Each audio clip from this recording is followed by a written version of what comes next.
There we go. Adele, hello.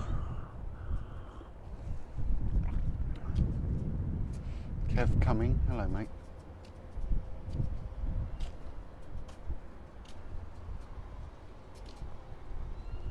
Lenore, que pasa Lenore? Mickey Fox, hello Jeanette, hello Emma Mole, good afternoon. Liam Peter Kennedy, hello. What a glorious day on the roof. Amy Hatfield, Pauline Davis, hello Jane.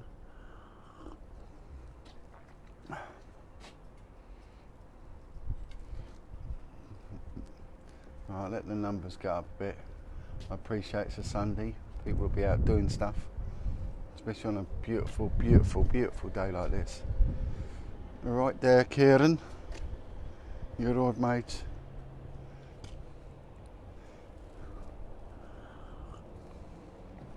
Right.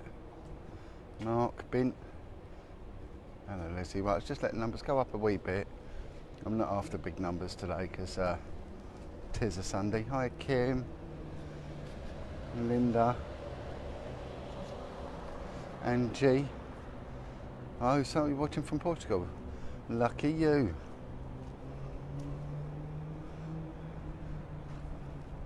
Right, let's just get up to 200. Hi, Nance. Kevin Pope. Mandy Clark.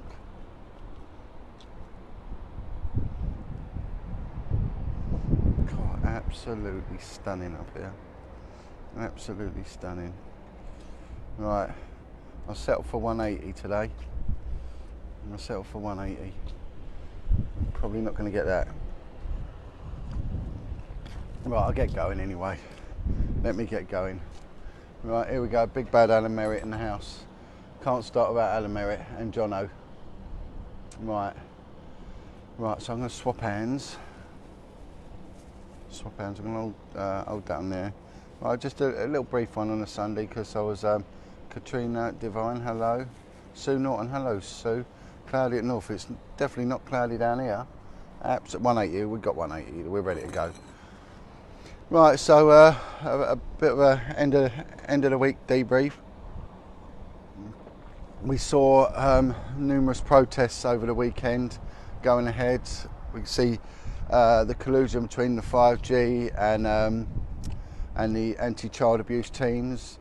Very, very strong connection, strong bond is growing now. I've had a couple of people get on the phone to me today and just saying, oh look, this person's saying this about you, John, they're saying this. And I'm really, really not bothered. Now, you know, for those that are going back and bleating to weirdos that do troll, and they are weird, let's not dwell on them too much. You know, you got to look at when people like myself, Bill Maloney and many others that do this, we all suffer as a result. We suffer financially, all right, we suffer with outside pressures. With me, it was with the police, what they were doing. And, you know, paedophiles and sex offenders don't want you doing this job. They don't. So they're going to do everything they can to stop. And also, there's a lot of victims and survivors that follow this that have got a lot of deep-rooted, unresolved trauma. Now, it's easy to pick on me because I'm an ex-copper. And there's a lot of people hate the old Bill. Now, someone said something really interesting to me once. It was a profiler. So people will always act weird around you, especially socially, because you are a detective and they don't know what you know. And that's very true. And what he said to you, it's a bit like inviting a fortune teller around your house. People are going to feel very uncomfortable around them as well, because they're going to think they can read my mind. They can see what I've been up to. So you're going to get a lot of people with a lot of guilt that are going to take an adverse reaction to you, because some people haven't lived very clean lives. Some people have had some dirty things. Some people have gone on to hurt their own children, and they don't say anything. They want justice, but they won't say about what they've done. And they don't know what I know. They think I might know something about them, their case, or that I might have some sort of gift in psychology, mind reading, or analysis, behavioural analysis and things like that. Well, to a degree, yeah, I have. But that's why it would explain this instant sort of adverse reaction. Can't trust a copper and all that nonsense. I've suffered, let me tell you something, I have suffered dearly to get this story out there, to get the narrative out there, and to get other people's testimonies. Now, if that isn't good enough, then just don't follow me. And that is it. Just don't bother following me. But my job is to tell the world what's been going on, what's gone on, and what continues to go on. If people don't like it, tough shit, I really don't care. Really not bothered. I have spent tens of thousands of my own money, my own time, my own mental health, everything, has been sort of eroded slowly in doing this. And it saddens me then when victims and survivors then attack me. And I think, well, we'll get another victim and survivor to help you then, and fight amongst yourselves, attack each other, and then accuse each other. Because one thing that rats do is that rats turn on each other. So 1 minute they're attacking us, you, and the next minute they'll team up and they will all attack each other. And especially when you have deep-rooted, unresolved trauma. And one of the biggest difficulties I've found hasn't been in fighting the authorities, it's by the infighting that's gone on. And people with deep-rooted hatred, and it just hemorrhages out. And of course, like I said, me being the ex-copper, I become the dartboard for all their negativity.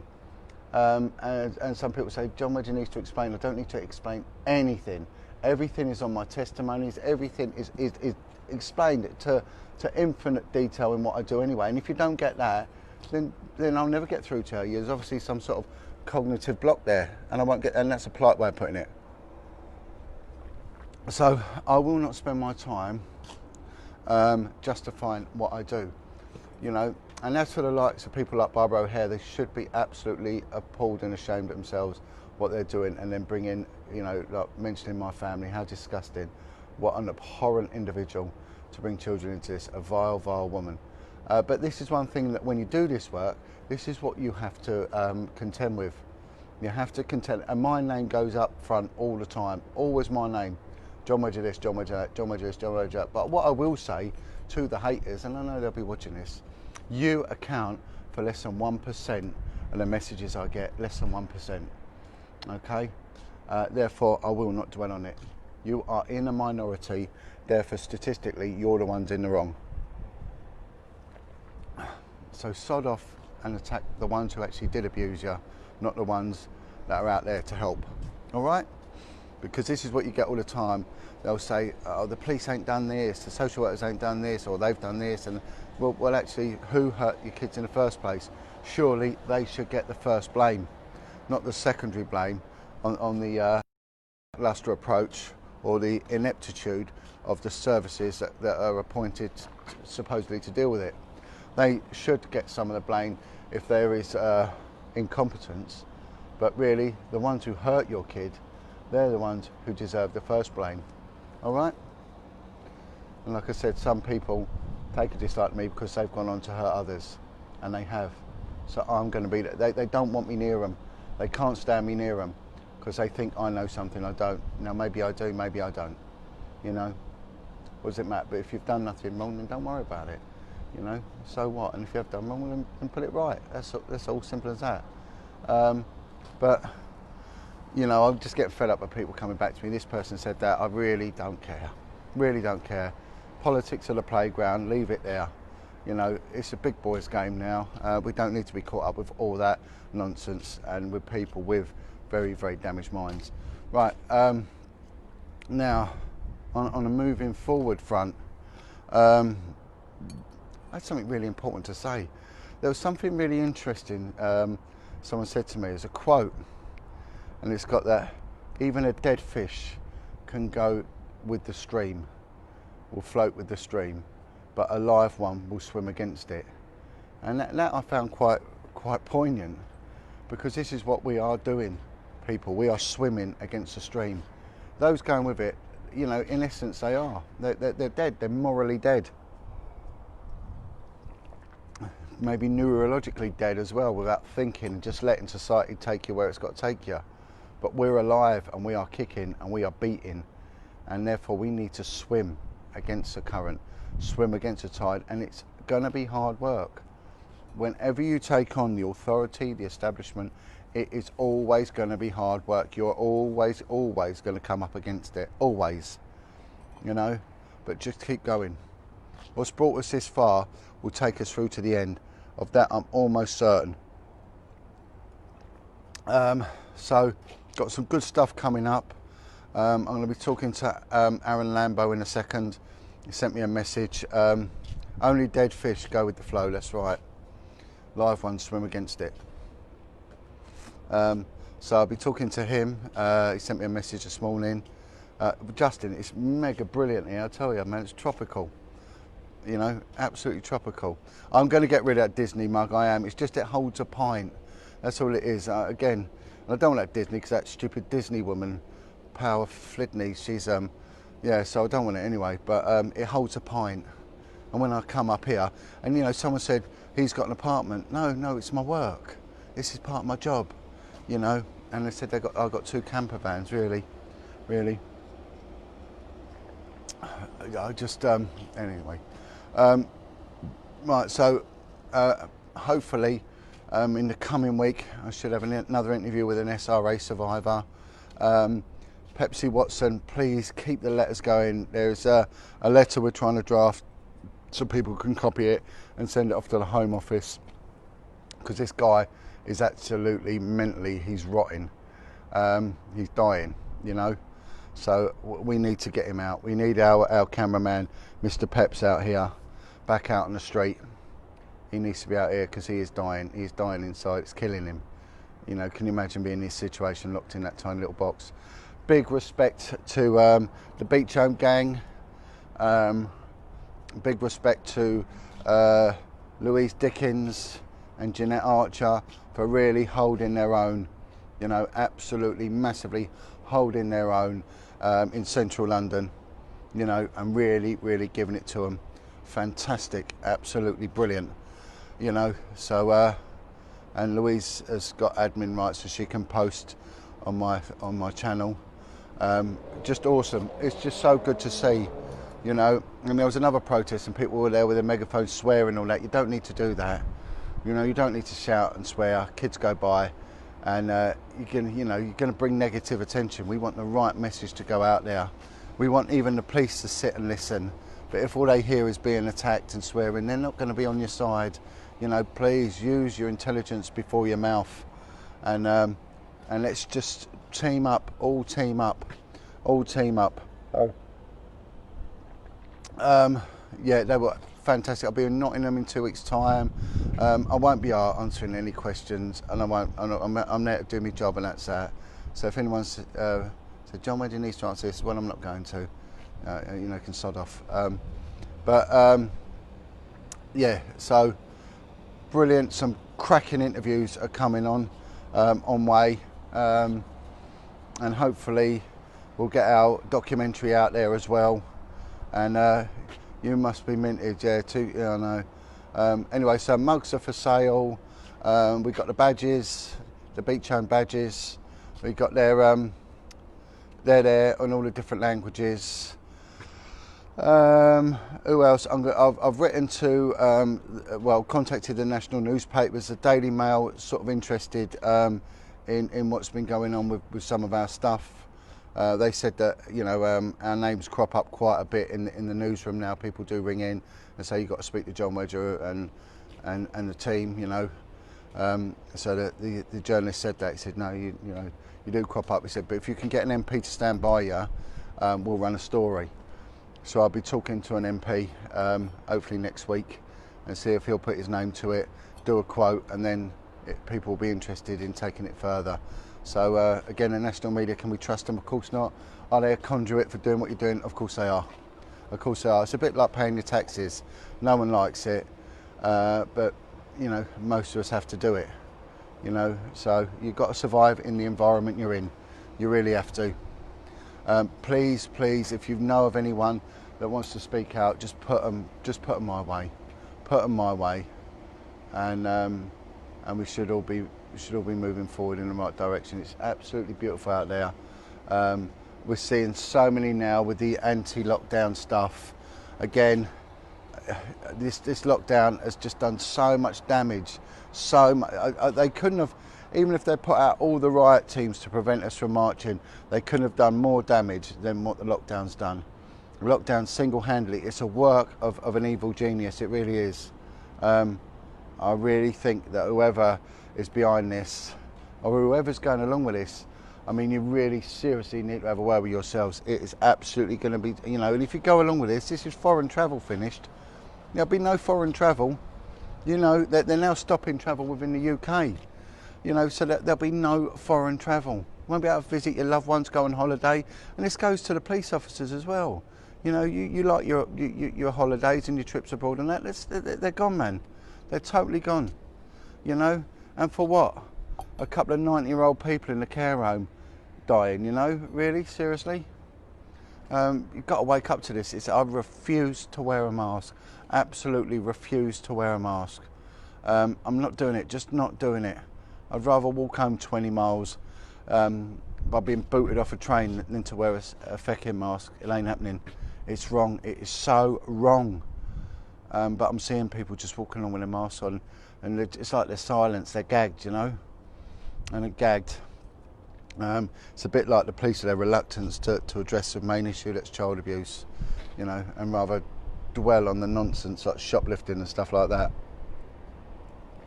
you know, and then deal with the real matters. So anyway, all's good. All's good in Hood. The viewing figures are absolutely rubbish today, so I'm presuming everyone's out and about in the sun.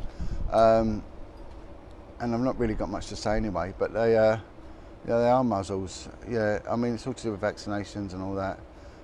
It's the whole thing. It's just, they're playing it out in front of... See, what you got to grasp now, they're playing this stuff out in front of us now. They got us where they need us, and they're going to start covering everything up. It's just, unless we fight back, you know, all the distance that we've come, you know, we're going to be back to the starting block again, you know, and we need to carry on. We need a united front. You look at the incredible work that Alan Merritt and Sue and Jean are doing, just unbelievable. They're travelling around the country, linking in with all their survivor groups, and all they're getting is idiots nitpicking them all the time, you know, slagging me off, slagging, even Jeanette's getting slagged off now, you know. What's the matter with these tossers? What is the matter with them? You know, it really is, it's just unbelievable. And it is this is preventing us from having a united front and moving forward. If you can't see that, you're just as bad as the perpetrators. If you can't see that the fight is out there, not inside. You know, wake up, and get treatment to somebody. Get treatment. So this is a message to the survivors that are attacking. You know, just get some treatment. You know, speak to someone. It's unresolved. You know, and they're going to shut the pubs down again. The pubs are going, man. They're shut. I feel sorry for anyone who owns a pub. It's a sacred British institution that is the battle cruiser. It's gone. It's shut down. But what we have got, while we last, we still got this channel, you know, and we need to flipping smash this as much as we can. I'll be doing it. I'll be trying to get out every day if they lock us down. Every single day I'll be trying to get out there and do something. So please get people to come forward. You know, and the other thing I'm getting is people want to talk, but their families are stopping them from talking, or the perception that their families would take negative to it. So people saying, oh, you know, I can't because I'm going to protect my family. I sort of get it on a pride front, but surely your family would want you speaking out. Surely it would be better, be cathartic, it would have a healing attached to it. It would get others to come forward. I mean, look at what's happened since Jeanette's come forward. How many people have come forward just because of Jeanette's testimony? You know, she swallowed her pride and she did it. You know, how brilliant is that? And get the story out there and get recognised and get others to come forward. And people will realise that it's not your fault. And if they see it other way, they're stupid. You know.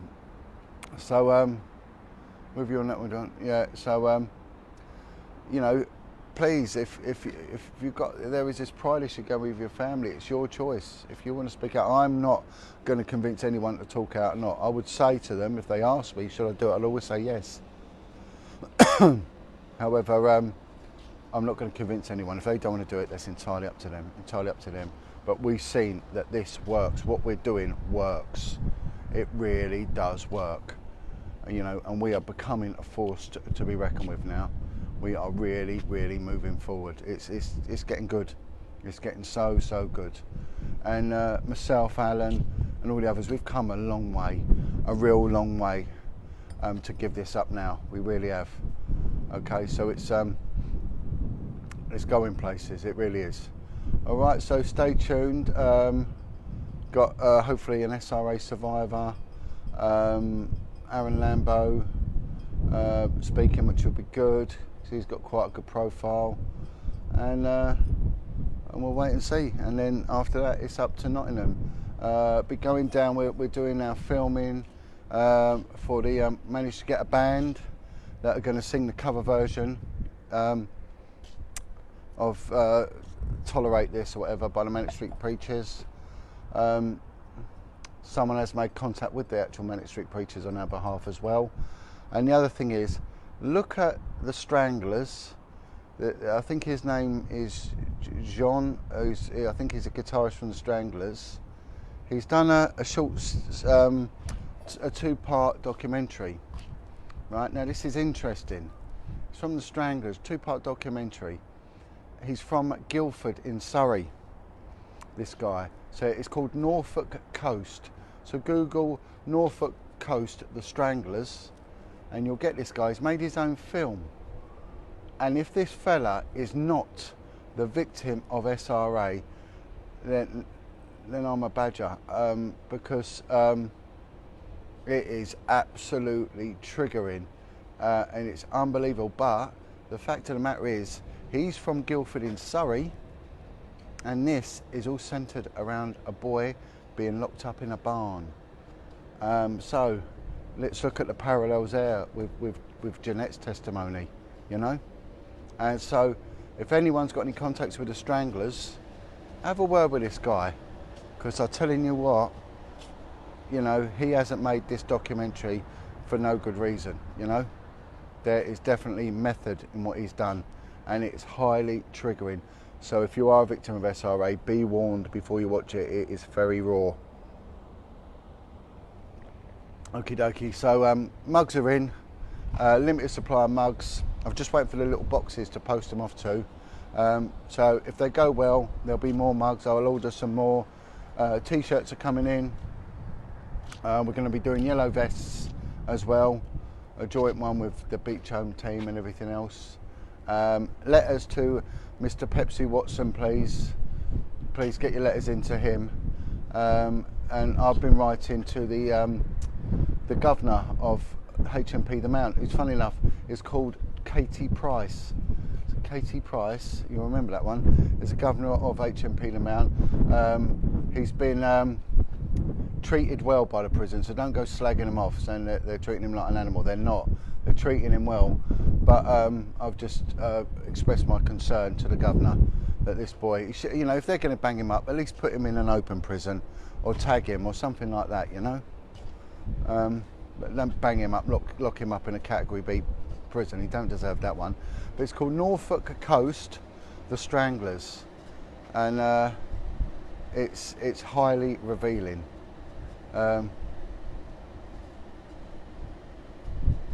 What's this? About a couple of 8-year-olds. Pandemic was just about, oh, I don't know, someone's put a load of, God knows. People put some stuff, they must sit there and just nitpick everything I do. Someone will moan about the shirt saying, oh, that's a check that belongs to the, I don't know, whatever, Masonic, satanic group or something like that. And God knows what goes through people's brains. It really, I just, fucking go away, just go away. You get on my nerves. Honestly, you're like a load of mosquitoes. Just, you know, straight away as soon as night comes out, they're there. You know, go and do some proper work. Go out there and flipping moan. If you're a natural moaner, go and moan to your MP or whoever and stop this. Stop belly aching to me. I've had enough of it. It's like a load of little kids whinging, Dad, Dad, Dad. Right, so, well, I guess they knew them. Also, I'm trying to read some of this. We the people don't get upset. No, poor Tio. I do get upset with them, you know. So, looking flash. Yeah, Mozzie spray, exactly. Yeah, you can have an anti-troll spray or something like that, you know. Flipping absolute tossers. They are, they do. They do get on my nerves. Anyway, listen, just give you a little briefing about London. Just give you a little look around London. Let's start over the East End. Let's go over to the perishing East End and just do a little thing of London, and then and we go from there. Right. So it's scorchers up on the roof. Bear in mind, I own this whole block, and they're £1 million a flat, and I own them all. Absolutely everyone, and I think I own that block over there, and this block down here. Right. So there we go. Right. So it's very hazy, very quiet, amazingly quiet out there.